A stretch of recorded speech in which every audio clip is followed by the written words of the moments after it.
మమ్మల్ని మిక్కిలిగా ప్రేమించిన మా ప్రియ పరలోకపు తండ్రి, మీ ఘనమైన శ్రేష్టమైన నామమును బట్టి మీకు వందనాలు స్తోత్రాలు చెల్లించుకుంటున్నాము దేవా. ఈ సాయంకాల సమయమందు మీరు మాకు ఇచ్చినటువంటి ధన్యతను బట్టి, ఈ భాగ్యమును బట్టి, ఇంత ప్రశాంతకరమైనటువంటి వాతావరణాన్ని బట్టి మీ కృతజ్ఞతాస్తుతులు చెల్లించుకుంటూ ఉన్నాం. ఇప్పటి వరకు తండ్రి కీర్తనల ద్వారా మీరు మహిమ పొందారు దేవా. వాక్యము ద్వారా మీరు మాతో మాట్లాడండి. మీ మాటలో జ్ఞానం ఉన్నది, మీ మాటలో శక్తి ఉన్నది తండ్రి. కనుక మా బ్రతుకులను మార్చుకున్నట్టుకు గాను తండ్రి అమూల్యమైనటువంటి మీ స్వరమును వినిపింపచేస్తారని కోరుకుంటూ, పరిశుద్ధాత్మ సహాయము మీ ఆత్మ తోడ్పాటు మాకు అనుగ్రహించమని సమస్త మహిమ ఘనత ప్రభావములు మీకు ఆరోపించుకుంటూ, మీ కుమారుడు మా రక్షకుడు అయినటువంటి యేసుక్రీస్తు వారి ఉన్నతమైన నామములో ప్రార్థన అడిగి వేడుకొనిచున్నాము తండ్రి, ఆమేన్. క్రీస్తునందు ప్రియమైన దేవుని వారలారా, మీ అందరికీ కూడా ప్రభువైన యేసుక్రీస్తు వారి పేరిట నా వందనాలండి. ఈ చక్కటి సమయంలో దేవుని గూర్చినటువంటి మాటలు, కొన్ని మాటలను మనం పంచుకుందాం ప్రియమైన దేవుని వారలారా.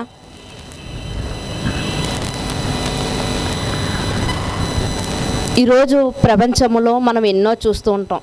ప్రపంచ వింతలు అన్నటువంటి కొన్ని మాటలు కూడా మనం వింటూ ఉంటాం, ప్రపంచంలో వింతలు అని. కానీ బైబిల్ గ్రంథంలో మనం చూడగలిగితే అసలైనటువంటి వింత ఏంటో దేవుడు చాలా క్లియర్గా వ్రాయించాడు. ఈ మానవ దేహంలో ఎన్నో విలువైనటువంటి అవయవాలు ఉన్నాయి. ఈ మానవ దేహంలో ఈ 6 అడుగుల దేహంని మనం పరిశీలన చేయగలిగితే ఎన్నో విలువైనటువంటి అవయవాలు ఉన్నాయి ప్రియమైన దేవుని వాళ్ళారా. వాటి యొక్క విలువ ఎవరికి తెలుస్తుందంటే, ఆ యొక్క అవయవాలను కోల్పోయిన వారికి వాటి యొక్క విలువ తెలుస్తూ ఉంటుంది. ఈరోజు అన్ని అవయవాలు బాగున్న వారి కంటే వాటిని పోగొట్టుకున్నవారు, వాటిని పాడు చేసుకున్న వారికి తెలుస్తూ ఉంటుంది. ఇన్ని కోట్ల రూపాయలు పెట్టినా నేను ఈ అవయవాన్ని నేను పొందుకోలేను అన్నటువంటి ఆలోచన వారికి వస్తూ ఉంటుంది ప్రియమైన దేవుని వాళ్ళారా. అయితే ఈ మానవ దేహంలో, ఈ 6 అడుగుల దేహంలో మనం చూడగా సుమారు 206 ఎముకలు ఈ మానవ దేహంలో మనకు కనిపిస్తూ ఉంటాయి. ఇంకా ఒక్కొక్క అవయవాన్ని మనం చూడగలిగితే ఏదైనా చేయగలడానికి, ఎంత బరువైన ఎత్తడానికి మనకి చేతులు అనేవి, ఎక్కడికన్నా వెళ్ళాలన్నా, ఎత్తైన ప్రదేశాలకు ఎక్కాలన్నా కాళ్ళు అన్నవి, మాట్లాడడానికి నోరు, వినడానికి చెవు, ఇలా ఎన్నో అవయవాలు కనిపిస్తున్నప్పటికీ కూడా బైబిల్ గ్రంథంలో మనం చూడగలిగితే ప్రియమైన దేవుని వాళ్ళారా, ఒక అవయవాన్ని గురించి దేవుడు చాలా క్లియర్గా వ్రాయిస్తూ ఉన్నాడు. మత్తయి సువార్త క్రొత్త నిబంధనలో మొదటి గ్రంథమైనటువంటి మత్తయి సువార్త 6వ అధ్యాయము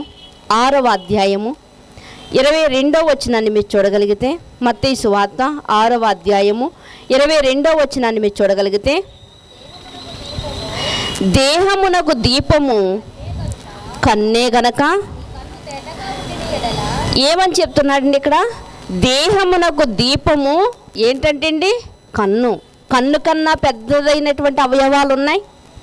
కన్ను కన్నా ఇంకా బరువైనటువంటి, మోయగలిగినటువంటి శక్తి కలిగినటువంటి అవయవాలు ఉన్నప్పటికీ కూడా ఈ వచనంలో మనం చూడగలిగితే ఏమని రాయబడిందంటే, దేహానికి దీపం ఏంటంటే అండి కన్ను. కన్ను బరువు ఎంత అంటే 7.5 గ్రాములు బరువండి. కన్ను బరువు ఎంత అంటే 7.5 గ్రాములు మనకి కనిపిస్తూ ఉంటుంది ప్రియమైన దేవుని వాళ్ళారా. ఇంకా మనం చూడగలిగితే ఈ కన్నును అటు ఇటు చూడడానికంట సుమారు ప్రియమైన దేవుని వాళ్ళారా 6 కండరాలు పనిచేస్తూ ఉంటాయంట. ఈ కన్నుండి అటు ఇటు చూడడానికి ఎన్ని కండరాలు పనిచేస్తాయండి? 6 కండరాలు పనిచేస్తూ ఉంటాయంట. ఇంకా ఈ కన్నుల గురించి మనం చూడగలిగితే ప్రియమైన దేవుని వాళ్ళారా, ఈ కన్ను తెలుపు నలుపు అంటే బ్లాక్ అండ్ వైట్ 2 రంగుల్లోనే కనిపిస్తూ ఉంటుంది. తెల్లటి కన్ను, లోపల నల్లటి గుడ్డు. ఈ 2 కలర్స్లో కనిపించినప్పటికీ కూడా ఇది సుమారు 70 మిలియన్ల రంగులను గుర్తించగలిగినటువంటి సామర్థ్యం కలిగినది ఈ కన్ను ప్రియమైన దేవుని వాళ్ళ. మనకి కన్ను చాలా చిన్నదైనటువంటి అవయవంగా కనిపిస్తుంది. దీని బరువు సుమారు 7.5 గ్రాములు మనకి ఈ బరువు కనిపిస్తుంది. అయితే అలాంటి చిన్న అవయవమైనటువంటి ఈ కన్నంట ఈ 6 అడుగుల దేహానికి ఏమై ఉందంట? దీపమై ఉన్నదంట, దీపమై ఉన్నదంట. అదెలా కుదురుతుంది? చేతులే కదా ముఖ్యమైనవి, ఎంత బరువైనా మోయగలిగినవి. కాళ్ళే కదా ముఖ్యమైనవి, ఎక్కడికి వెళ్ళాలంటే అక్కడికి వెళ్ళగలిగేవి. మరి కన్నుని గురించి ఇలా రాయించాడేటి దేవుడు అంటే, ప్రియమైన దేవుని వాళ్ళారా, దేవుడు ఏది మాట్లాడినప్పటికీ కూడా అందులో ఏముంటుందండి? జ్ఞానం ఉంటుంది ప్రియమైన దేవుని వాళ్ళారా.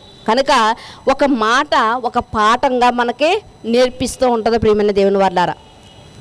ఇక్కడ మనం చూడగలిగితే ఏమని చెప్తున్నానంటే, దేహానికి దీపం ఏంటంటే అండి, కాలు అనలేదు, చెయ్యి అనలేదు. దేహానికి దీపం ఏంటంట? కన్ను. కన్ను. ఒకవేళ కన్ను లేకపోతే దేహమంతా ఏమైపోద్దంటండి? ఏమని రాయించాడు అక్కడ 22వ వచనములో, నీ దేహమునకు దీపము కన్నే కనుక నీ కన్ను తేటగా ఉండిన ఎడల నీ దేహమంతయు వెలుగుమయమై ఉండను. నీ కన్ను కానీ తేటగా ఉంటే నీ దేహమంతటికి కూడా ఏం కలుగుతుందంట? వెలుగు కలుగుతుందంట. ఒకవేళ తేటగా లేకపోతే కన్ను చెడిపోతే, ఒకవేళ దేహమంతా అంటే ఈ 6 అడుగుల దేహం కూడా ఏమైపోద్దంట? చీకటిమయమైపోద్దంట ప్రియమైన దేవుని వల్లరా. అంటే వెలుగంటే ఏమిటో చీకటి అంటే ఏమిటో మనకి బాగా తెలుసు. వెలుగంటే ఏమిటో చీకటి అంటే ఏమిటో మనకి బాగా తెలుసు. కానీ ఇక్కడ మనం చూడగలిగితే ఈ కన్ను ఎలా ఉండాలి అంటే తేటగా ఉండాలంట. ఈ కన్ను తేటగా ఉండాలంట. మరొక చోట రాయిస్తుంటాడు, నీ కంటిలో ఏదైనా ఒకవేళ నలుసు పడితే ఎదుటివాడిని చూడగలదువా? నువ్వు చూడలే. కనుక నీ కన్ను ఎలా ఉండాలి అంటే తేటగా ఉండాలి. నీ కన్ను తేటగా ఉంటేనే నువ్వు ఎదుటివాడిని చూడగలవు. కనుక ప్రియమైన దేవుని వాళ్ళారా, ఇక్కడ మనం చూడగలిగితే మరి ఈ కన్నుని గురించి చాలా చక్కగా మాట్లాడుతూ మరి లూకా గారు, వైద్యుడైనటువంటి లూకా గారు కూడా ఒక మాటను చెప్తున్నారు. లూకా సువార్త 11వ అధ్యాయము, లూకా సువార్త 11వ అధ్యాయము 34వ వచనాన్ని మీరు చూడగలిగితే, లూకా సువార్త 11వ అధ్యాయము 34వ వచనంలో ఉన్న మాటను మీరు చూడగలిగితే, నీ దేహమునకు దీపము నీ కన్నే కనుక నీ కన్ను తేటగా నుండే నీ దేహమంతయు వెలుగుమయమై ఉండెను. అది చెడినదైతే నీ దేహమును చీకటిమయమై ఉండెను. కాబట్టి నీలో నుండి వెలుగు చీకటి అయి ఉండకుండా చూచుకొనిడి. లూకా గారు వైద్యుడు, ఏమండి, సాధారణమైన వ్యక్తి రాసింది వేరు, వైద్యుడు రాసింది వేరు. ఇక్కడ వైద్యుడైనటువంటి లూకా గారు ఏమని రాస్తున్నారంటే, కాబట్టి నీలో నుండి వెలుగు చీకటై ఉండకుండా చూచుకొనుడి. చూచుకొనుడి అంటే జాగ్రత్త పడాలి, జాగ్రత్త పడాలి. కన్ను విషయానికి మనం వచ్చేసరికి, ఏదైనా కంటి దగ్గరికి వచ్చేసరికి చాలా జాగ్రత్త. కనుపాపి అంటేనే ఏం చేస్తుందండి? మూసేస్తూ ఉంటుంది. ఏదైనా ఒక నలక కంటి దగ్గరకు వచ్చేసరికి కనుపాప ఏం చేస్తూ ఉంటుంది? మూసేస్తుంటుంది. అందుకనే దేవుడు కూడా ఏమని పోలిక ఏం చూసుకున్నాడు అంటే, ఇదిగో మిమ్మల్ని ఎలా కాపాడుకుంటాను అంటే కంటికి రెప్పలా నేను కాపాడుకుంటాను. కనుగుడ్డి మీద ఒక దోమ కానీ ఒక ధూళి కానీ పడకుండా కనుపాప ఎలా అయితే కాస్తుందో దేవుడు కూడా అంటున్నాడు, ఇదిగో మీ కనుపాప చూసారు మిమ్మల్ని ఎంత జాగ్రత్తగా కాస్తుందో మీ కనుగుడ్డిని నేను కూడా మిమ్మల్ని అలా కాస్తాను అని చెప్తున్నాడు. కనుక ఇక్కడ కన్ను చెడిపోకుండా చీకటిమయం అయిపోకుండానంట మనం ఏం చెయ్యాలి అంటే జాగ్రత్తగా మనము చూసుకోవాలంట. ప్రతి విషయంలో కూడా మనం జాగ్రత్తలు పాటిస్తూ ఉంటాం ప్రియమైన దేవుని వాళ్ళారా. వేసుకున్న దుస్తులు మాసిపోకుండా జాగ్రత్తలు, వేసుకున్న దుస్తుల మీద బురద పడకుండా జాగ్రత్తలు పాటిస్తూ ఉంటాం. ప్రతి విషయంలో జాగ్రత్తలు పాటిస్తున్నటువంటి మనము కన్ను విషయంలో కూడా జాగ్రత్త పాటించవలసిన వారమై ఉన్నాం. అందుకనే ఇంకా ఏమని చెప్తానంటే, ఏ భాగమునైనా చీకటి కాక నీ దేహమంతయు వెలుగుమయమైతే దీపపు తన కాంతి వలన నీకు వెలుగునిచ్చినప్పుడు ఎలాగుండునో అలాగే దేహమంతా వెలుగుమయమై ఉండెను. ఒక దీపము ఎలా అయితే కాంతినిచ్చి దాని పరిసర ప్రాంతానికి ఎలా అయితే వెలుగునిస్తుందో, నీ కన్ను తేటగా ఉండిన ఎడల నీ వెలుగు కూడా ఎలా ఉంటుందంట? ఒక దీపపు కాంతి వలె ఉంటుందంట. అంటే ఒక కన్ను ఈ 6 అడుగుల దేహానికి కన్ను ఏంటంట? దీపము లాంటిదంట. ఈ 6 అడుగుల దేహాన్ని నడిపించేది ఏంటి అంటే కాళ్ళు అనుకుంటున్నాం, కానీ దారి కళ్ళు చూపిస్తేనే కానీ కాళ్ళు నడవు, కళ్ళు చూస్తేనే కానీ చేతులు పనిచేయవు. అందుకనే దేవుడు ఇక్కడ మనకు రాయిస్తే ఏమంటున్నాడంటే, నీ దేహానికి దీపం ఏంటంటే కన్ను అని చెప్తున్నాడు. ఏమంటే దేహానికి దీపం కన్ను. అర్థమైంది కదండి. తర్వాత మనం చూడగలిగితే ఇక సమాజములో దీపం ఎవరంటే నీ దేహములో ఉన్నటువంటి కన్ను కాదు, కానీ నీ దేహానికి దీపం నీ కన్ను. మరి సమాజంలో సంఘములో నువ్వెలా ఉండాలి అంటే నువ్వే ఒక దీపంగా ఉండాలి. అందుకనే మన పూర్వం నుండి మన పెద్దలు ఒక సామెత చెప్తూ వచ్చారు. మరి అంతకన్నా ముందు నుంచి కూడా బైబిల్ గ్రంథంలో రాయబడింది. ఏంటి అంటే ఇంటికి దీపం ఇల్లాలి. అంటే ఒక దీపంతో పోలుస్తూ ఉన్నాడు. ఒక దీపంతో ఎందుకు పోలుస్తున్నాడు అంటే మనం ఎలా ఉండాలి అంటే వెలుగుచున్నటువంటి వారుగా ఉండాలి. అందుకనే బాప్తిస్మ ఇచ్చి యోహాను కోసం ఏమని రాయబడింది అంటే అతడంట వెలుగుచున్నటువంటి దివిటి అంట. అతడు వెలుగుచున్నటువంటి దీపం. ఏంటి వెలుగుచున్నటువంటి దీపం వల్ల ప్రయోజనం ఏంటంటే చుట్టుపక్కల ఉన్న పరిసరాలకు వెలుతురునిస్తుంది, చీకటిని పోగొడుతుంది. అలాగే వెలుగుచున్నటువంటి దివిటి అయినటువంటి యోహాను గారు కూడా అనేక మందికి ఏం చేశాడంటే మార్గం సరళం చేశాడు. ఇదిగో నా వెనుక ఒక ఆయన వస్తున్నాడు. ఆయన ఎలాంటి వాడు అంటే ఆయనే మార్గం, సత్యం, జీవం. ఆయన ద్వారా వెళ్తేనే మనం పరలోకానికి వెళ్తాం అన్నటువంటి వాస్తవాన్ని పరిచయం చేసింది ఎవరు అంటే ఈ వెలుగుచున్నటువంటి దివిటి, మండుచున్నటువంటి దివిటి ఎవరండి? బాప్తిస్మమిచ్చు యోహాను గారు. ఆయన సాధారణమైనటువంటి వ్యక్తే. అయితే మనము కూడా ఎలా ఉండాలి అంటే వెలుగుచున్నటువంటి దివిటీగా ఉండాలి. లేకపోతే మనం ఎలా ఉండాలి అంటే ప్రియమైన దేవుని వారలారా, దేహానికి దీపం కన్నైనట్లుగా సమాజములో లేకపోతే మన పరిసర ప్రాంతంలో మనం ఎలా ఉండాలంటే వెలుగుచున్నటువంటి దివిటీ వలె మనము కూడా ఉండాలి. అంటే ఇతరులకు ఉపయోగకరంగా ఉండాలి. ప్రియమైన దేవుని వారలారా, మన వల్ల ఇతరులకు ఇబ్బందికరంగా కాదు, కానీ ఇతరులకు మేలుకరంగా మనము ఉండాలి.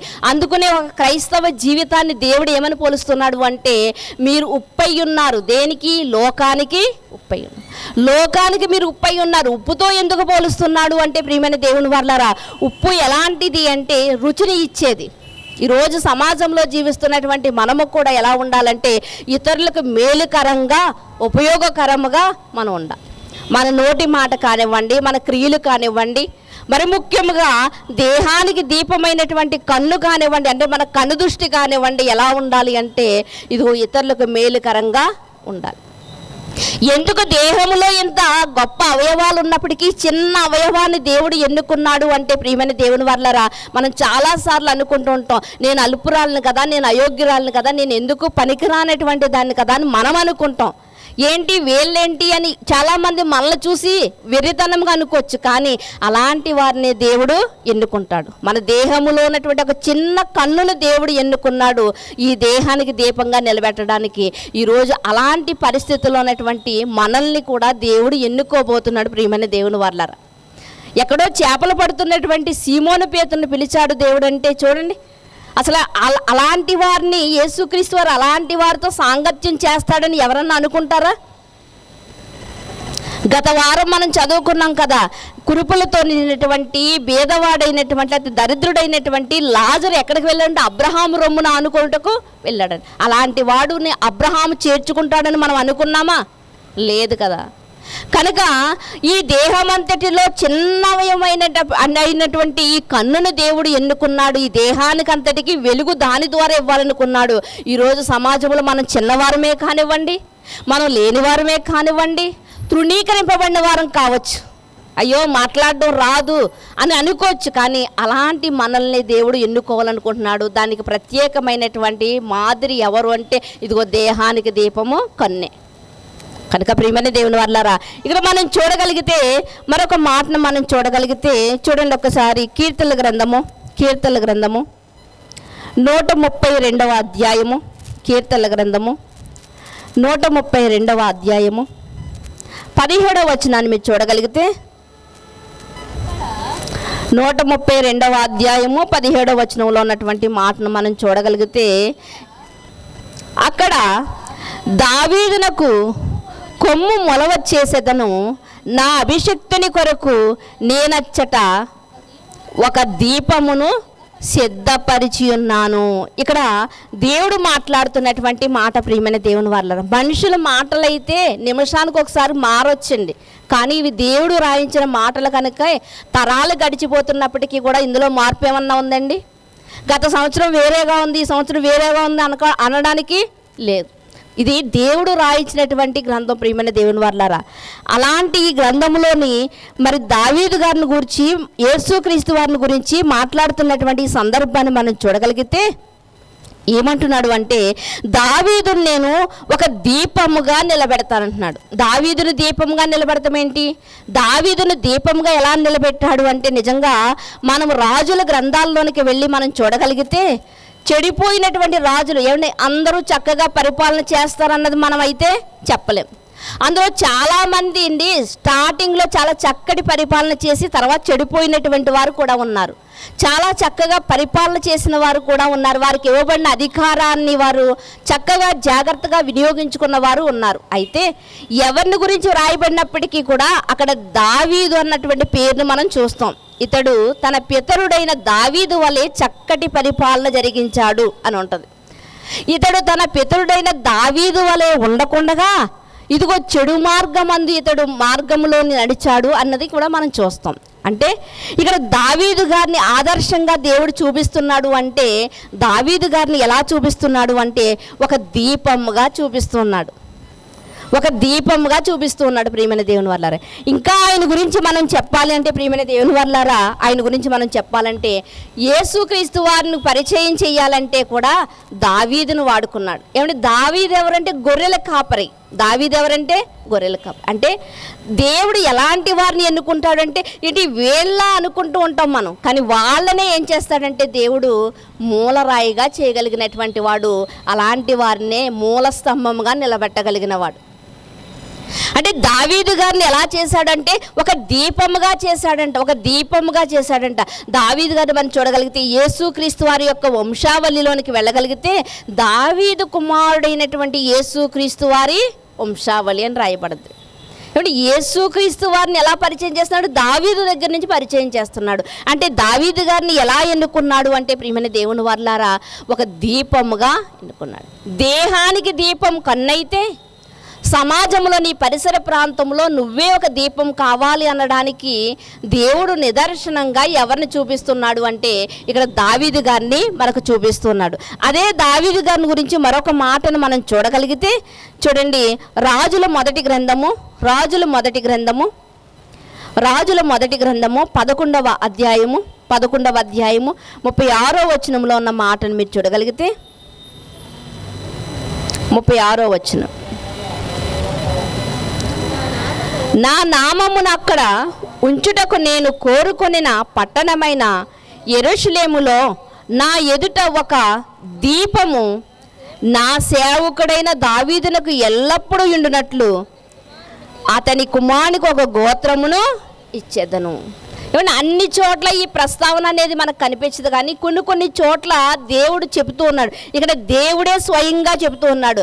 నిజంగా దావీదు గారికి ఇచ్చినటువంటి మాటను బట్టి అంట ఆయనకి ఏమిస్తున్నాడంటే ఒక గోత్రాన్ని ప్రత్యేకంగా ఆయనదే ఉంటుంది. యేసుక్రీస్తు వారు ఏ గోత్రం నుండి వచ్చారంటే యూదా గోత్రం నుండి వచ్చారని చెప్తూ ఉంటాం. ప్రియమైన దేవుని వర్లారా, అంటే దేవుడే స్వయంగా చెప్తున్నటువంటి మాట ఏంటంటే దావీదు గారిని ఆయన ఎన్నుకున్నాడు. ఎలా ఎన్నుకున్నాడంటే ఒక ప్రకాశించే దీపం వలె ఆయన ఎన్నుకున్నాడు. ఈరోజు ఎంతోమంది ఉన్నారండి, కానీ అందరూ ఎవరి పనుల్లో వారు, ఎవరి సొంత కార్యాల్లో వారు ఉన్నారు. కానీ కొంతమందిగా మనం ఎందుకు ఇక్కడ కూర్చున్నామంటే దేవుడు మనకే అవకాశాన్ని ఇచ్చాడు. చూడండి, మరొక మాటను కూడా ఇదే దావీదు గారి గురించి మాట్లాడుతూ సమూయేలు 2వ గ్రంథము 21వ అధ్యాయము 17వ వచనంలో ఉన్న మాటను మీరు చూడగలిగితే, సెరూయా కుమారుడైన అభిషేయి రాజును ఆదుకొని ఆ ఫిలిష్తీయుని కొట్టి చంపెను. ఇక్కడ మనం చూడగలిగితే సెరూయా అంటే ఎవరంటే దావీదు గారి యొక్క అక్క. ఎవరండి? దావీదు గారి యొక్క అక్క. సెరూయా కుమారుడైనటువంటి అభిషేయి అంటే దావీదు గారి యొక్క మేనల్లుడు. ఇక్కడ మనం చూస్తూ ఉన్నాం ప్రియమైన దేవుని వర్లారా. ఇక్కడ 15వ వచనంలో కనిపిస్తుంది, ఫిలిష్తీయులకును ఇశ్రాయేలుకును యుద్ధము జరుగుచుండగా ఇక్కడ ఎవరికి జరుగుతుందండి యుద్ధము? ఫిలిష్తీయులకి ఇశ్రాయేలుకి యుద్ధం జరుగుతుండగా అక్కడ ఒక వ్యక్తి ఏం చేస్తున్నాడంటే ప్రగల్భాలు పలుకుతున్నాడు. ఏమని పలుకుతున్నాడంటే, ఈరోజు ఫిలిష్తీయుల్లో ఉన్నటువంటి ఒక వ్యక్తి పలుకుతున్నాడు అన్నమాట. ఏమని పలుకుతున్నాడంటే, ఇదిగో ఇశ్రాయేలు రాజు అయినటువంటి దావీదుని నేను చంపుతాను అని చెప్తున్నాడు. ఏం చెప్తున్నాడండి? ఇశ్రాయేలు రాజు అయినటువంటి దావీదుని నేను చంపుతాను అని చెబుతున్నప్పుడు ఆ మాట విన్నటువంటి సెరూయా కుమారుని కంట కోపం వచ్చినంట. కోపం వస్తే అతన్ని కొట్టి చంపాడు. ప్రియమైన దేవుని వల్ల అలా కొట్టి చంపిన తర్వాత కింద మాటల్లో మనం చూడగలిగితే ఏమంటున్నారు అంటే, దావీదు జనులు చదవండి. దావీదు జనులు దీన్ని చూచి, ఇశ్రాయేలుకు దీపమగు నీవు ఆరిపోకుండానట్లు నీవు ఇక మీదట మాతో కూడా యుద్ధంలోకి రావద్దని అతని చేత ప్రమాణము చేయించదు. ప్రజలందరూ కూడి వచ్చారండి. ప్రజలందరూ కూడి వచ్చి దావీదు గారితో చెప్తున్నటువంటి మాట ఏంటంటే, అయ్యా నువ్వు ఇశ్రాయేలుకి ఎలాంటి వాడు అంటే దీపము లాంటి వాడు. చాలామంది అంటూ ఉంటారు, ఏమండి మీరు ఏమి చేయొద్దండి, వచ్చి కూర్చుంటే చాలండి మాకు అంటారు. వయసులో పెద్దవారిని కానివ్వండి, లేకపోతే చక్కటి జ్ఞానమైనటువంటి మాటలు చేత మాట్లాడుతున్నటువంటి వారిని కానివ్వండి, మీరు ఏమి మాకు చెయ్యని అవసరం లేదండి, వచ్చి మీరు కూర్చుంటే చాలండి అంటారు. అంటే వాళ్ళ మీద ఉన్నటువంటి నమ్మకం అలాంటిది. అందరినీ నమ్మరండి మనుషులనండి. అలాంటి నమ్మకం కలిగినటువంటి వాడే దావీదు. ఎందుకంటే దావీదు చాలా యుద్ధాలు చేసినటువంటి వాడిని. ప్రజలందరూ ఏమంటున్నారంటే, అయ్యా నువ్వు ఇశ్రాయేలుకి ఎలాంటి వాడు అంటే, ఇశ్రాయేలుకు రాజు మాత్రమే కాదు, ఇశ్రాయేలుకి దీపము లాంటి వాడువు, దారి చూపించిన వాడు నువ్వు. ఇశ్రాయేలుకి ఎలాంటి వాడువు? దీపము లాంటి వాడువు. కనుక నిన్ను మేము పోగొట్టుకోము, కనుక నువ్వు యుద్ధంలోనికి నువ్వు రానవసరం లేదని, నువ్వు రానని మాకు ప్రమాణం చేయని ప్రమాణము చేయించుకుంటున్నారు. ప్రియమైన దేవుని వాళ్ళారా, ఈరోజు మనం అనుకుంటూ ఉంటాం, చనిపోయినప్పుడు ఒక నలుగురు మొయ్యడానికి కావాలండి, సంపాదించుకోవాలనుకుంటాం ప్రియమైన దేవుని వాళ్ళారా. కానీ ఆధ్యాత్మికంగా మనం ఆలోచించగలిగితే, మన యొక్క పరిశుద్ధ గ్రంథంలో మనం చూడగలిగితే, చనిపోయేటప్పుడు ఏమండి ఎవరు మోస్తే ఏంటి, మొయ్యకపోతే ఏంటండి, కానీ ఒక నలుగురిని మనము సంపాదించుకోవాలి. ఏ విషయంలో తెలుసా అండి? రక్షణ విషయంలో. ప్రియమైన దేవుని వాళ్ళారా, వెళ్ళినప్పుడు అక్కడ అడిగినప్పుడు మన దగ్గర ఏదైనా సమాధానం ఉండాలి. ఎంతమందికి నీ సువార్తను ప్రకటించావంటే చెప్పగలిగినటువంటి శక్తి మన దగ్గర ఉందా? చూపించగలిగినటువంటి వారుగా మనం ఉండగలుగుతున్నాం ప్రియమైన దేవుని వాళ్ళారా. ఎప్పుడో శేబాదేశపు రాణిని గురించి మనం ఆలోచిస్తే ప్రియమైన దేవుని వాళ్ళారా, సొలొమోను గారి యొక్క కాలములో ఆమె కనిపిస్తూ ఉంటుంది మనకి. మరలా ఆమెను గురించి యేసుక్రీస్తు వారు మాట్లాడుతున్నారు. ఏమని మాట్లాడుతున్నారంటే, ఆమెను గురించి సాక్షి చెప్తున్నారు. ఎంతో విస్తారమైనటువంటి దూరము నుండి, సుమారు 2400 కిలోమీటర్ల దూరము నుండి అంట ఆమె ప్రయాణం చేసంట ఇశ్రాయేలు యొక్క దేవుడి గురించి తెలుసుకోవాలనుకుని వచ్చిందంట.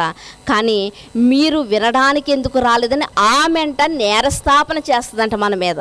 చూసారండి, యేసుక్రీస్తు వారు చెప్తున్నారు. ఎప్పుడు సొలొమోను గారు, ఎప్పుడు యేసుక్రీస్తు వారు, మధ్యలో ఎన్ని సంవత్సరాలు దాటిపోయినాయండి. కానీ గుర్తు చేస్తున్నారు అంటే మరలా మనకొకసారి మనకు ఆయన జ్ఞాపకం చేస్తున్నారు ప్రియమైన దేవుని వాళ్ళారా. కనుక మన జీవితాలు, మన ఆధ్యాత్మిక జీవితాలు ఎలా ఉన్నాయి? నామకార్థముగా మనం జీవించేస్తున్నామా, లేకపోతే భక్తులు అనే భ్రమలో మనం బ్రతికేస్తున్నామా? ఏమండి చాలామంది అంటూ ఉంటారండి, మనకి ప్రకటన గ్రంథంలో కూడా ఒక మాట వ్రాయబడి ఉంటుంది, సంఘాలను గురించి హెచ్చరిస్తూ యోహాను గారు చెప్తూ ఉంటారు. ఏమని చెప్తూ ఉంటారంటే, నువ్వు ఎలా ఉన్నావంటే, నువ్వు మనిషిగా బ్రతుకుతున్నాను అనుకుంటున్నావు, కానీ నువ్వు ఎవరు అంటే నువ్వు సజీవుని అనుకుంటున్నావు, కానీ నువ్వు ఎవరో మృతుడవే. నీలో ఏమి లేదంటే, ఇదిగో నీలో క్రియలు లేని విశ్వాసం ఉంది, అది మృతమే. నువ్వు అనుకుంటున్నావు నేను సజీవుని అనుకుంటున్నావు, కానీ నువ్వు మృతుడవే. ఈరోజు మన భక్తి జీవితం కూడా అలాగే ఉంది. భ్రమలో బ్రతుకుతున్నటువంటి భక్తులుగా ఈరోజు మనము సాగిపోతూ ఉన్నాం ప్రియమైన దేవుని వాళ్ళారా. కానీ ఒకనాడు దావీదు గారిని మనం గుర్తు చేసుకుంటే, దేవుడు అంటున్నాడు నిన్నొక దీపముగా నిలబెట్టానంటున్నాడు. ఇంకా మనం చూడగలిగితే రాజ్యంలో ఉన్నటువంటి ప్రజలందరూ అంటున్నారండి. ఏమని అంటున్నారంటే, అయ్యా ఇశ్రాయేల్ అందరికీ నువ్వు ఎలాంటి వాడువో తెలుసా? నువ్వు దీపము లాంటి వాడువు, అంటే వెలిగిచ్చేవాడువు. ఈరోజు ప్రియమైన దేవుని వాళ్ళారా, మనం అలా వెలుగుని ప్రసరించేవారుగా ఉన్నామా? మనం అట్టి రీతిగా ఉన్నామా? ఎందుకంటే మనం నేర్చుకుంటున్నది కానివ్వండి, మనం నమ్ముకుంటున్నటువంటి యేసుక్రీస్తు కానివ్వండి, ఆయన ఎవరు అంటే ఆయన వెలుగు. మనం నమ్ముకున్నటువంటి దేవుడు ఎలాంటి వాడంటే తిమోతి గారికి రాస్తూ ఏమని చెప్తాడంటే ఆయన సమీపింపరాని తేజస్సు కలిగిన వాడంట. ఆయన ఎవరండి? చీకటి సంబంధి కాదండి. చీకటిలో ఉన్నవాడికి గుర్తుండకపోవచ్చు ఈ మాటలు, కానీ వెలుగులో బ్రతుకుతున్నామన్నటువంటి మనకి గుర్తుండాలి. ఎందుకంటే మనం నమ్ముకున్నటువంటి దేవుడు చీకటి సంబంధి కాదు, ఆయన సమీపింపరాని తేజస్సు కలిగిన వాడు. అలాంటి తేజస్సులోనికి అడుగు పెడుతున్నటువంటి మనము కూడా ఎలా ఉండాలి అంటే ప్రియమైన దేవుని వారలారా, అదే వెలుగు కలిగిన వారిగా మనము కూడా ఉండాలి. బైబిల్ గ్రంథంలో ఇదే మత్తయి సువార్తలో మనకు కనిపిస్తుంది. దీపమును వెలిగించంట మంచం కింద కానీ కొంచెం కింద కానీ ఎవడూ పెట్టడంట. దాన్ని ఎక్కడ పెడతాడంటే దీపస్తంభం మీదే పెడతాడు. ఎందుకు అంటే ఇతరులకు వెలుగిచ్చుటకు. ఈరోజు ఈ వాక్యము ద్వారా, వింటున్నటువంటి వాక్యాల ద్వారా మనం వెలుగును సంపాదించుకుంటే, ఒకవేళ మన వెలుగును మనం దాస్తున్నామా లేకపోతే ప్రసరింప చేస్తున్నామా ఆలోచించండి ప్రియమైన దేవుని వారలారా. బాప్తిస్మిచ్చి యోహాను గారు అంటారు, నేను వెలుగును కాదు, నేను ఎవరినంటే కేవలం దీపస్తంభాన్ని మాత్రమే, కానీ వెలుగిచ్చేవాడు ఎవరు అంటే ఇదిగో నా వెనుక వచ్చేవాడు. ఆయన ఎంత గొప్పవాడంటే ఆయన చెప్పులు విప్పుటకైనను నేను యోగ్యుడను కాదు ప్రియమైన దేవుని వారలారా. కానీ ఈ లోకానికి మనం ఏమై ఉన్నామంటే వెలుగై ఉన్నాం ప్రియమైన దేవుని వారలారా. వెలుగు సంబంధైన వాడు చీకటి జోలికి వెళ్ళడు. వెలుగు సంబంధమైనటువంటి వాడు చీకటిని గురించి ఆలోచించడు ప్రియమైన దేవుని వారలారా. తన యొక్క చీకటి క్రియలను అన్నిటినీ విడిచిపెట్టే వెలుగులోనికి వచ్చాడు. ఏమంటే గది నిండా చీకటి ఉంటుంది, వెళ్ళి మనం స్విచ్ ఆన్ చేయగానే ఏమైపోద్దండి? చీకటంతా పోద్ది. అలా స్విచ్ ఆన్ చేయగానే ఎలా అయితే చీకటంతా పారిపోతుందో, మనము కూడా రక్షణ ద్వారాగా మనలో ఉన్నటువంటి చీకటి జీవితాన్ని ఏం చేసామంటే తరిమి కొట్టాం. ఇప్పుడు మనం అందరం ఎవరు అంటే వెలుగు సంబంధులమై ఉన్నాం ప్రియమైన దేవుని వారలారా. దేహానికి వెలుగు కావాలంటే కన్ను ఎలా ఉండాలంటే తేటగా ఉండాలంట. సమాజంలో నువ్వు ఒక వెలుగు సంబంధిగా ఉండాలంటే నీ జీవితంలో కూడా ఏముండాలంటే చీకటి అనేది ఉండకూడదు ప్రియమైన దేవుని వారలారా.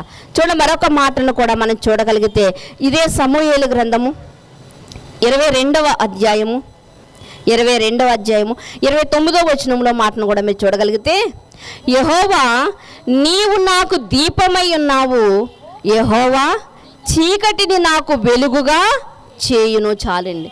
ఇక్కడ దావీదు గారినేమో ప్రజలందరూ పొగుడుతుంటే,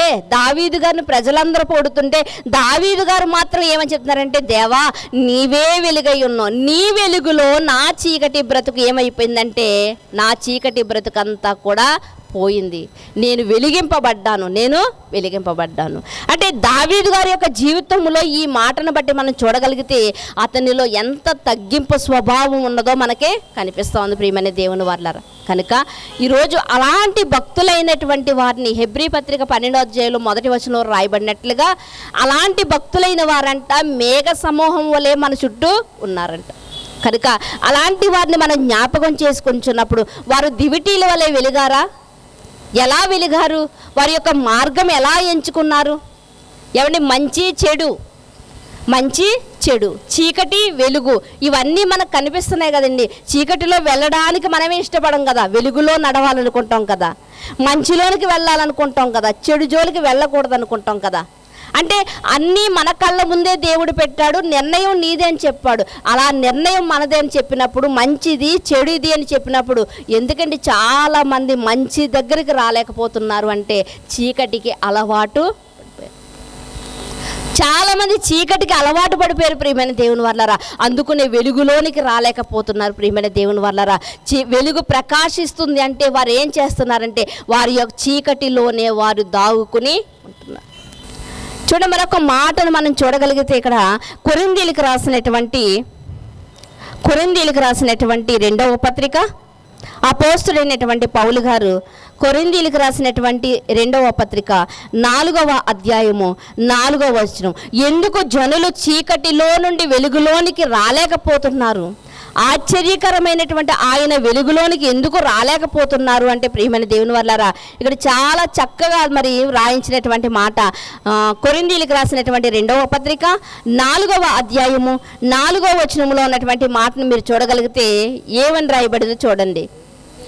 దేవుడి స్వరూపి అయ్యున్న క్రీస్తు మహిమను కనుపరుచు సువార్త ప్రకాశము వారికి ప్రకాశింపకుండు నిమిత్తము ఈ యుగ సంబంధమైనటువంటి దేవత అవిశ్వాసులైన వారి మనోనేత్రములకు గ్రుడ్డితనము కలుగజేసెను.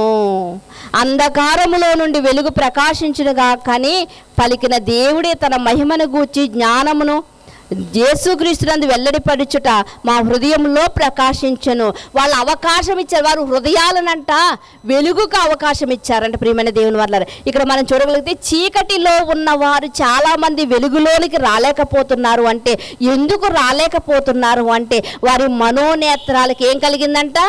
గుడ్డితనం కలిగిందంట. చాలామంది అంటారండి దేవుడు లేడు. చాలామంది అంటారు ఆ మంచి ఏంటో చెడు ఏంటో నాకు తెలియదా, నేను వెళ్తున్న మార్గమే మంచి మార్గం, నేను వెళ్ళేదే మంచి మార్గం, నాకు మంచి ఏంటో చెడు ఏంటో తెలుసు అంటారు, నేను వెళ్ళేదే మంచి మార్గం అని చెప్తారు. అంటే వారి మనోనేత్రాలకు ఏం కలిగిందంట?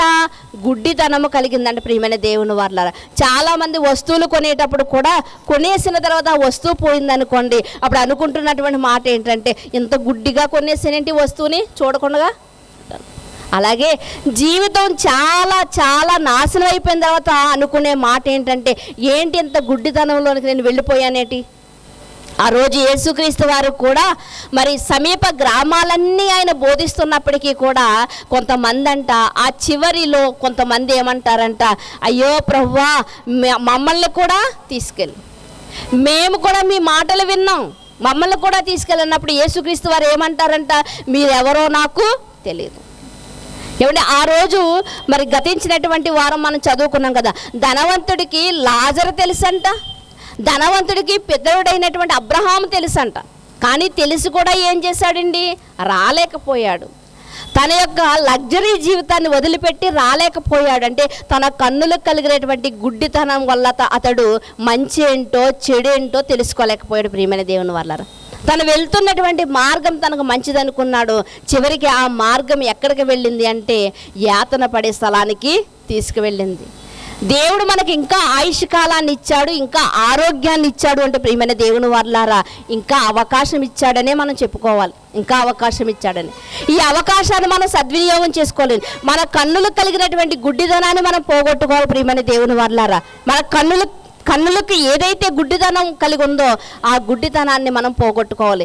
ఒకనాడంట గుడ్డితనం కలిగిన వాడుగా సౌలు ఉండగా అంట ఆ గుడ్డితనాన్ని పోగొట్టుకోవడానికి నేనేం చెయ్యాలి యేసు ప్రభువా, నేనేం చెయ్యాలన్నప్పుడు నువ్వు పలానా వ్యక్తి దగ్గరికి వెళ్ళి నువ్వు ప్రార్థన చేయించుకున్నప్పుడు అంట ఆ పాపపు పొరలు రాలిపోయినట్లుగా మనకు కనిపిస్తూ ఉంటాయి. ఎవరి జీవితంలో అండి?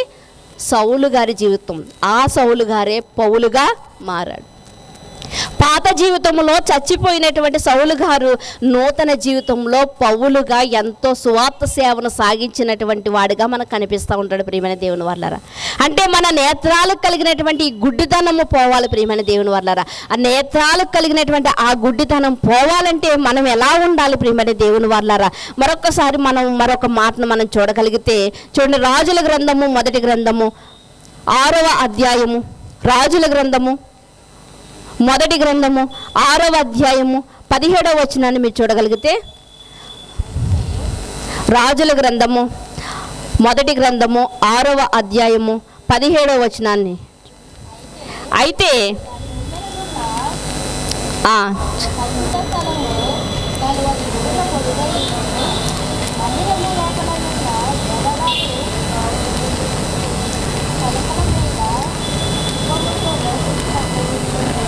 రాజుల 2వ గ్రంథము 6వ అధ్యాయము 17వ వచనం. రాజుల 2వ గ్రంథము 6వ అధ్యాయము 17వ వచనాన్ని మీరు చూడగలిగితే, యెహోవా వీడు చూచినట్లు దయచేసి వీని కండ్లను తెరువమని ఎలీషా ప్రార్థన చేయగా యెహోవా పనివాని కండ్లను తెరవచేసెను.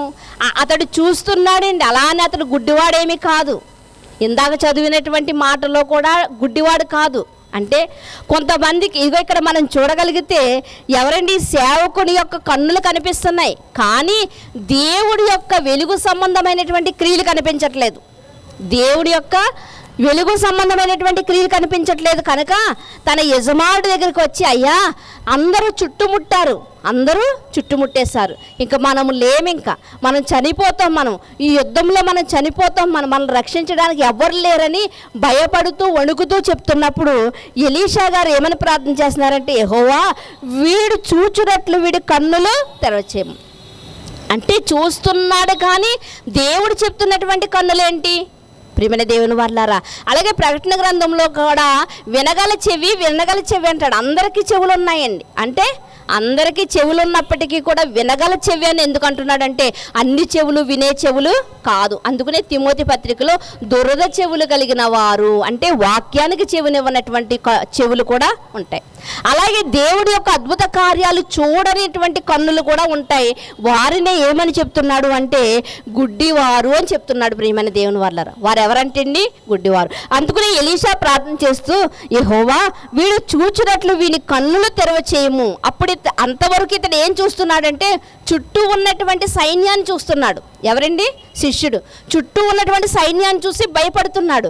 ఇప్పుడు ఎలీషా గారు ప్రార్థన చేసినప్పుడు ఇప్పుడు వెళ్ళి చూడన్నప్పుడు చుట్టూ సైన్యం కనిపించట్లేదండి. ఏం కనిపిస్తుందంటే సైన్యానికన్నా ముందు అగ్ని రథాలు తిరుగుతున్నాయంట. ఎవరి సైన్యం ఇది? యెహోవా సైన్యం. ఇది ఇంతకు ముందు ఎందుకు కనిపించలేదు? గుడ్డితనము కలిగిన వాడై ఉన్నాడు. ఇప్పుడు ఎలీషా గారు ప్రార్థన చేశారు, ఇతని కన్నులు తెరువుము దయచేసి అన్నప్పుడు ప్రార్థనకు దేవుడు ప్రత్యుత్తరం ఇచ్చాడు. వెంటనే అతడి మనోనేత్రాలు తెరవబడ్డాయి కనుక అప్పుడు చూసి అప్పుడు అంటున్నాడు మాట. ఏమంటున్నాడంటే మనల్ని ఎవరు కాచేవాడు ఎవరున్నారు? దేవుడు ఉన్నాడు.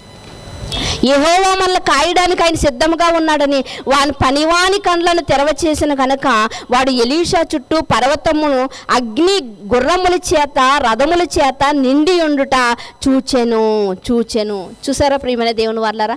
అంటే దేవుడు చేసే కార్యాలు కానివ్వండి, దేవుడు చేస్తున్నటువంటి అద్భుతాలు కానివ్వండి, చూడడానికి కొంతమందికి మనోనేత్రాలు మూయబడతాయి ప్రియమైన దేవుని వాళ్ళారా.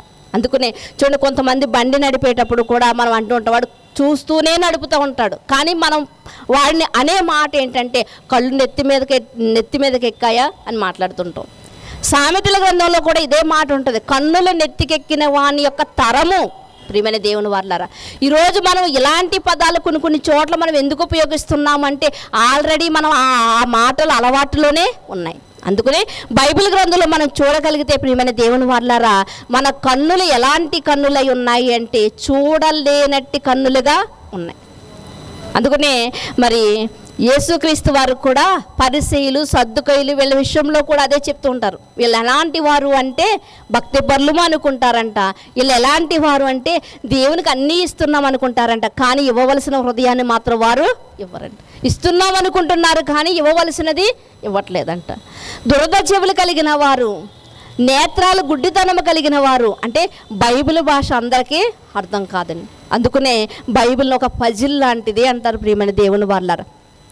అర్థం చేసుకుంటే లాజరు వలె అందరానికి ఎక్కుతాం, అపార్థం చేసుకుంటే ఇదిగో ధనవంతుడి వలె మనము కూడా అదో పాతాళానికి వెళ్ళవలసి ఉంటుంది. కనుక చెప్పబడుతున్నటువంటి వ్రాయబడినటువంటి ప్రతి మాటను కూడా మనము వింటున్నప్పుడు ప్రియమైన దేవుని వాళ్ళారా చాలా శ్రద్ధ కలిగి మనం వినాలి. ప్రియమైన దేవుని వాళ్ళారా, ఏంటి అంత శ్రద్ధ కలిగి వినడానికి? ఇందులో ఏముందంటే ఇది దేవుని మాట. ఈ మాటలో ఏముందంటే శక్తి ఉంది ప్రియమైన దేవుని వాళ్ళారా. ఆ శక్తిని బట్టే కదండి ఈరోజు మనం ధైర్యంగా ఉన్నాం. ఆ శక్తిని బట్టే కదా. ఆ మాట మనకి ఏమిస్తుందంటే మనకి నిత్య జీవాన్ని ఇవ్వడానికి సిద్ధంగా ఉంది ప్రియమైన దేవుని వాళ్ళారా. మనిషి మాట మనకు సహాయం చేయకపోవచ్చు, కానీ ఇది దేవుని మాట. మనిషి మధ్యలో విడిచిపెట్టవచ్చు కానీ చేతిని దేవుడు విడిచిపెట్టేవాడు కాదు ప్రియమైన దేవుని వారు. అందుకనే ఈ బైబిల్ గ్రంథంలో రాయబడినటువంటి ప్రతి మాట కూడా అమూల్యమైనటువంటి మాట. ప్రతి మాట మన జీవితాలను బాగుపరిచే మాట ప్రియమైన దేవుని వాళ్ళారా. మరొక మాటను మనం చూడగలిగితే మనం ముగించుకుందామండి. మత్తయి సువార్త 5వ అధ్యాయము. మత్తయి సువార్త 5వ అధ్యాయము 28వ వచనాన్ని చూడగలిగితే,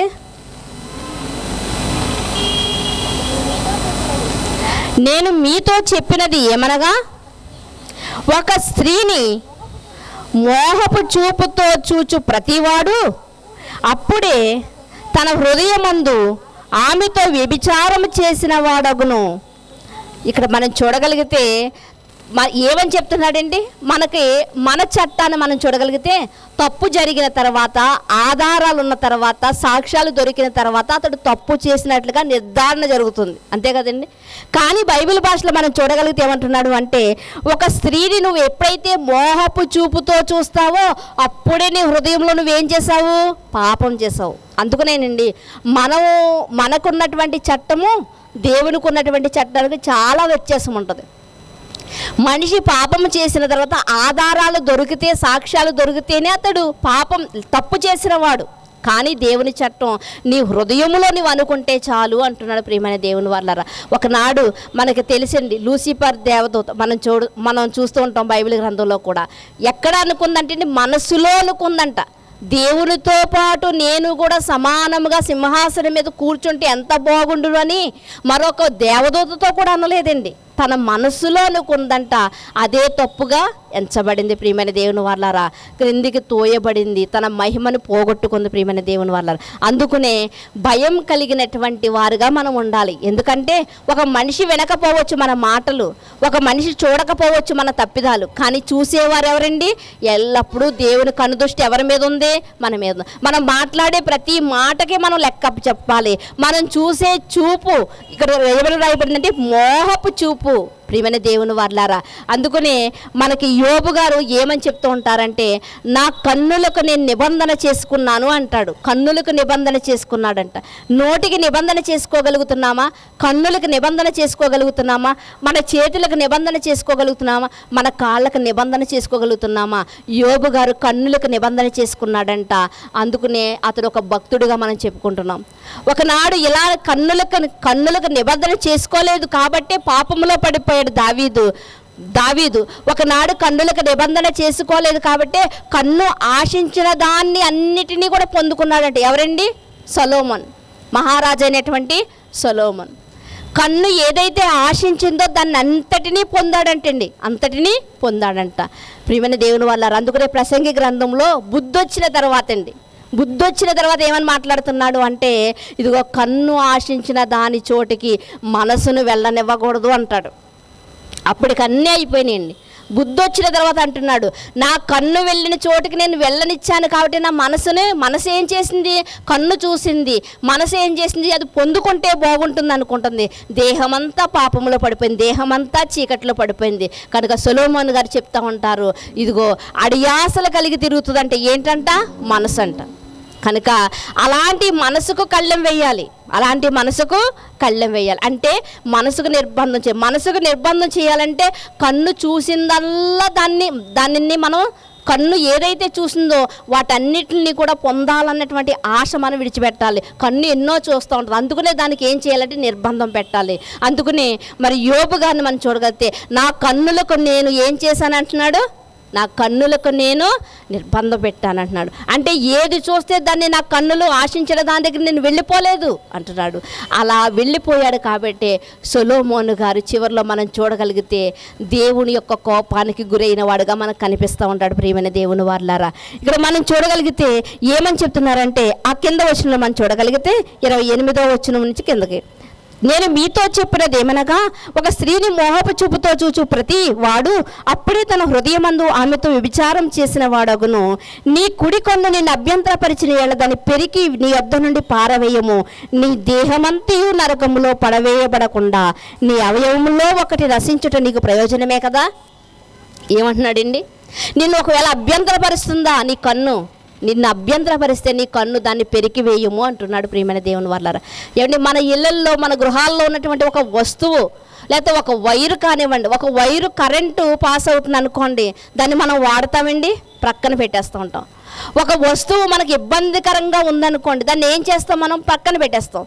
మరి ఈ దేహములో నీ కన్ను నిన్ను అభ్యంతర పెడుతున్నప్పుడు నీవు దాన్ని ఎందుకు నిర్బంధించలేకపోతున్నావు? అదే యేసుక్రీస్తు వారు చెబుతూ ఏమంటున్నారంటే, నేను మీతో చెప్పినటువంటి సంగతి మరొకసారి జ్ఞాపకం చేసుకోండి, నీ కన్ను నిన్ను అభ్యంతరపరిచిన యెడల దాన్ని పెరికి వేయము అంటున్నాడు.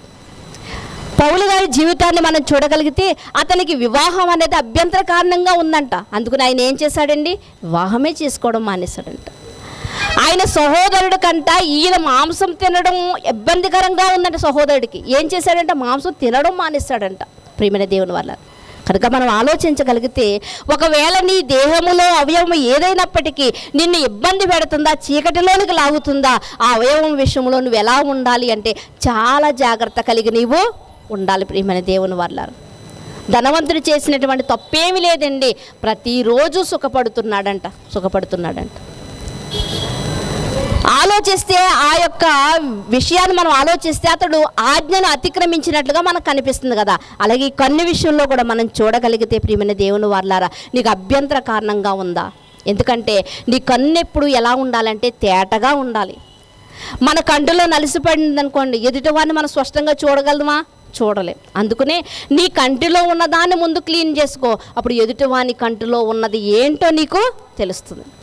ప్రియమైన దేవుని వారలారా, మనలో ఉన్నటువంటి లోపాలను మనం పెట్టుకుని ఎదుటివాని విషయంలో మనం నీతిని మాట్లాడాలంటే ఎలా కుదురుతుందండి? బైబిల్ గ్రంథం మనకు అదే చెప్తూ ఉంది. బైబిల్ గ్రంథం అదే అర్థంలా మనకు చూపిస్తూ ఉంది. అందుకనే యేసుక్రీస్తు వారు చెప్తూ ఏమంటున్నారంటే, నీ కన్ను విషయంలో నీకు అభ్యంతరపరుస్తుందా? అయితే జాగ్రత్త కలిగి ఉండు. ప్రియమైన దేవుని వల్ల ఎందుకంటే ఈ కన్ను ఏంటంటే నీ యొక్క దేహానికి దీపము లాంటిది. ఈ కన్నే చెడిపోయింది అనుకో, నీ దేహమంతా చెడిపోతుంది. అదే కింద మాటలో రాసి, నీ దేహమంతయు కూడా ఎక్కడికి వెళ్ళిపోద్దంట? నీ కన్ను చెడిపోయింది. నీ కన్ను ఒకరిని చూసినప్పుడు కామపు ఆలోచనలు కలిగాయండి, నువ్వు తప్పిదాన్ని చేసావు, నీకు పాపం చేసావు, అప్పుడు నువ్వు దేహమంతా కూడా ఎక్కడికి వెళ్ళిపోతుంది? నరకములోనికి వెళ్ళిపోతుంది. అదే నువ్వు మొదట్లోనే నీ కన్ను విషయంలో నువ్వు జాగ్రత్త కలిగి ఉంటే, నువ్వు కన్ను లేకపోయినా సరే నరకంలోకి ఒక అవయవం లేకపోయినా అండి పరలోకానికి మనం వెళ్ళొచ్చండి. ఎందుకంటే రోగము కలిగినటువంటి లాజరు వెళ్ళాడు కదా. అవయవాలన్నీ ఉండి కూడా నీలో లోపం ఉంటే, అవయవాలన్నీ ఉండి కూడా నీ దేహమంతయు పాడైపోయి ఉంటే, నువ్వు చీకటి కలిగిన వాడుగా ఉంటే నువ్వు నరకానికే వెళ్తావని బైబిల్ గ్రంథం చెప్తుంది. కనుక ఆలోచించండి ప్రియమైన దేవుని వారలారా. చివరిగా మరొక మాటను మనం చూసుకొని ముగించుకుందాం. యోహాను సువార్త మొదటి అధ్యాయం యోహాను సువార్త మొదటి అధ్యాయము 9-10 వచనాల్లో ఉన్నటువంటి మాటలు మనం చూద్దామండి. యోహాను సువార్త మొదటి అధ్యాయము 9-10 వచనాలు. నిజమైన వెలుగు ఉండెను, అది లోకములోనికి వచ్చుచు ప్రతి మనిషిని వెలిగించుచున్నది. ఆయన లోకములో ఉండెను, లోకమాయన మూలముగా కలిగెను కానీ లోకమాయనను తెలుసుకొనలేదు. ఇక్కడ మనం చూడగలిగితే లోకములో నిజమైనటువంటి ఒక వెలుగు ఉందంట ప్రియమైన దేవుని వారలారా. అది చీకటిలో కూడా ప్రకాశించే వెలుగు. చీకటి జీవితాలు సమరశ్రీ జీవితం ఎలాంటి జీవితం అండి? చీకటి జీవితం ప్రియమైన దేవుని వారలారా. అప్పటికే ఆమె ఎలాంటి జీవితాన్ని జీవిస్తుందంటే అందరూ అసహించుకునే జీవితాన్ని జీవిస్తూ ఉందంట. అలాంటి జీవితములో దేవుడు వెలుగును నింపాడు. ఆయనే లోకములో ఉన్నటువంటి ఆ వెలుగును గమనించలేకపోతున్నారు ప్రియమైన దేవుని వారలారా. అందుకనే ఆ మాటలో ఏమని రాయించాడు అంటే, ఈ లోకములో ఉన్నటువంటి వారంట ఆ వెలుగును తెలుసుకొనలేకపోతున్నారంట. యేసుక్రీస్తు అంటే మహాత్ముడు మాత్రమే, యేసుక్రీస్తు వారంటే మహానుభావుడు అంతే, దేవుడు కాదన్నారు. నిజంగా ఆయన వెలిగించడానికి వచ్చాడు ప్రియమైన దేవుని వారలారా. ఒక కొవ్వొత్తు తాను కరిగిపోతూ కూడా ఇతరులకు వెలిగించినట్లుగా యేసుక్రీస్తు వారు తన ప్రాణాన్ని పెట్టి అందరినీ చీకటి జీవితాల నుండి, పాప జీవితాల నుండి, మరి దేవునికి ఇష్టము లేనటువంటి స్థితిగతుల్లో నుండి కూడా ప్రతి మనిషిని వెలుగులోనికి చాడు ప్రియమైనది. ఇప్పుడు మనం ఎలాంటి వారం అంటే వెలుగు సంబంధులు కదండి. వెలుగు సంబంధం చీకటి జీవితాలను విడిచిపెట్టినటువంటి వారము ప్రియమైన దేవుని వారలారా. చీకటి జీవితానికి ప్రతిఫలం ఏంటో తెలిసిన వారం. ఒక్కసారి అండి పిల్లలకి ఏదైనా తప్పు చేసినప్పుడు మనం గట్టిగా వారిని కొట్టినప్పుడు మరలా తప్పిదం చేసినప్పుడు వాళ్ళకి ఏం జరుగుతుందంటే అది గుర్తొస్తూ ఉంటుంది. నేను తప్పు చేశాను కాబట్టే కదా నా తల్లిదండ్రులు నన్ను కొట్టారు. ఒకసారి వ్యాధి పడిన వాడికి గుర్తొస్తూ ఉంటుంది, నాకు ఎందుకు ఈ వ్యాధి బారిన పడ్డానంటే నేను ఈ తప్పు చేసిన వల్లనే కదా అని. అలాగే ప్రియమైన దేవుని వారలారా, మనము కూడా ఇదిగో ఆశ్చర్యకరమైనటువంటి వెలుగులోనికి వచ్చాం. మనము కూడా ఈ వెలుగు ఎక్కడా ఉండదండి. ఇదిగో మన వెలుతురులో ఉన్న ఇది తాత్కాలికమైనటువంటి వెలుగు అండి. కరెంటు పోయిందంటే మరలా చీకటే. కానీ ఇప్పటి వరకు మనం చెప్పుకుంటున్నటువంటి లోకములో ఉన్నటువంటి వెలుగు, వెలిగించే వెలుగు, చీకటిలో నుండి వెలిగింపచేసే వెలుగు, చీకటిని పారద్రోలే వెలుగు ఎవరు అంటే యేసుక్రీస్తు వారు ప్రియమైన దేవుని వారలారా. ఆ వెలుగు మాత్రం ఆరిపోయే వెలుగు కాదు. అందుకనే మరి దానియేలు గారు కూడా చెప్తూ ఉంటారు, ఏమని అంటారంటే ఆయన, ఇదిగో బుద్ధిమంతులైతే ఆకాశం నక్షత్రం వల్లే మీరు నిత్యము ప్రకాశించెదరు, నిత్యము ప్రకాశించెదరు. ఆరిపోయి వెలిగే నక్షత్రం కాదండి, నిత్యము ప్రకాశించెదరు మీరు. ఎందుకు అంటే మనం ఎవరినైతే అనుకున్నామో, ఎవరినైతే మనం నమ్ముకున్నామో ఆయన ఎలాంటి వాడు అంటే ఆయన అవతారమూర్తి అయితే కాదు, నిత్యము ప్రకాశించేవాడు. మరి మనము కూడా ఆ వెలుగులో నడుస్తున్నాం కాబట్టి మనము అట్టి రీతిగా ప్రకాశించే వారి వలె మనం ఉండాలని ఇక్కడ బైబిల్ గ్రంథంలో దేవుడు మనకే చెబుతూ ఉన్నాడు. ప్రియమైన దేవుని వారలారా, ఒకవేళ అవకాశం ఇచ్చినప్పటికీ కూడా చీకటిలో నుంచి రాలేకపోతున్నాం అనుకోండి, ఎక్కడికి వెళ్ళిపోతామంటే చీకటి గల బిలములోనికి వెళ్ళిపోతాం. ఎవరు తప్పించే నాదుడే ఉండడు, ఎవరు మనకు సహాయం చేసేవారే ఉండరు. ఒకనాడు ధనవంతుడు అడుగుతున్నాడు, ఏమని అడుగుతున్నాడు అంటే అతని యొక్క వేలి కొనను ముంచి ఒక్క నీటి చుక్క నాకు వెయ్యి అంటున్నాడు. ఒక నీటి చుక్క కూడా అక్కడ దొరకదు ప్రియమైన దేవుని వారలారా. అందుకనే ఇంకా ఆయుష్కాలాన్ని ఇచ్చాడు, ఇంకా సమయాన్ని మనకి ఇచ్చాడు అంటే ఇదిగో మనం ఎలా ఉండాలంటే క్రీస్తు అనే వెలుగులోనికి వచ్చి, క్రీస్తు అనే యొక్క వెలుగులో మన చీకటి జీవితానికి స్వస్తి చెప్పి ఆ వెలుగులో జీవించవలసిన వారమై ఉన్నాం ప్రియమైన దేవుని వారలారా. మనం అందరం వెలుగు సంబంధులము కనుక ఇక మనలో ఉన్నటువంటి ఆ చీకటి జీవితాన్ని వదిలిపెట్టేద్దాం ప్రియమైన దేవుని వారలారా. మనం వెలుగుతూ అనేక మందిని వెలిగించచ్చు. మరి యూదా పత్రికలో కూడా ఆయన చెప్తూ ఉంటాడు కదా, ఇదిగో అనేక మంది నశించిపోయేవారు ఉన్నారు, వారిని చీకటిలో నుండి వారిని కూడా మీరు లేవనెత్తండి అంటారు, చేయూత ఇవ్వండి, సహాయం చేయండి అంటారు కదా. మన వంతు సహాయం మనం చేద్దాం. అది ప్రార్థనా జీవితం కావచ్చు, అది సువార్త కార్యక్రమం కావచ్చు, అది సహకారం కావచ్చు. మరి ఏదైనప్పటికీ కూడా చీకటిలో ఉన్నవారికి మన చేయూతనిచ్చేవారుగా మనం అందరం ఉండాలని కోరుకుంటూ, మనం అందరం వెలుగు సంబంధాల వలె వెలుగును ప్రకాశింపచేసేవారుగా ఉండాలని కోరుకుంటూ ఈ మాటలు ముగిస్తూ ప్రార్థన చేసుకున్నాం. మమ్మల్ని మిక్కిలిగా ప్రేమించినటువంటి మా ప్రియ పరలోకపు తండ్రి, మీ ఘనమైన శ్రేష్టమైన నామమును బట్టి మీకు వందనాలు స్తోత్రాలు నాయన తండ్రి దేవా. చిన్న సందర్భాన్ని బట్టి తండ్రి, చిన్న మాటను బట్టి తండ్రి దేవా, చిన్న కోపాన్ని బట్టి తండ్రి మాలో చీకటిని మేమే సంపాదించుకుంటున్నామేమో తండ్రి. అలాంటి చీకటి బ్రతుకుల్లో నుండి మమ్మల్ని విడిపించి తండ్రి దేవా అయ్యా వెలుగు సంబంధులుగా మలుచుటకే తండ్రి ఆ యొక్క తండ్రి సింహాసనాన్ని వదిలిపెట్టి తండ్రి యేసుక్రీస్తు వారి లోకానికి వచ్చి తండ్రి దేవా మమ్మల్ని అందరినీ పాప జీవితము నుండి అయ్యా లోపపు జీవితములో నుండి మమ్మల్ని విడిపించి తండ్రి మమ్మల్ని వెలుగు సంబంధులుగా నిలబెట్టి తండ్రి ఇదిగో మీ పిల్లలుగా మమ్మల్ని నిలబెట్టాడు దేవా. అందుని బట్టి మీకు స్తోత్రాలు నాయన.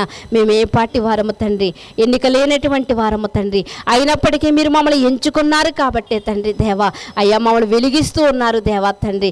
అయ్యా మేమేదో గొప్పవారమని కాదు తండ్రి, ఈరోజు ఇలా వెలిగింపబడుతున్నామంటే తండ్రి అది కేవలం మీరు ఇచ్చినటువంటి కృప తండ్రి దేవా.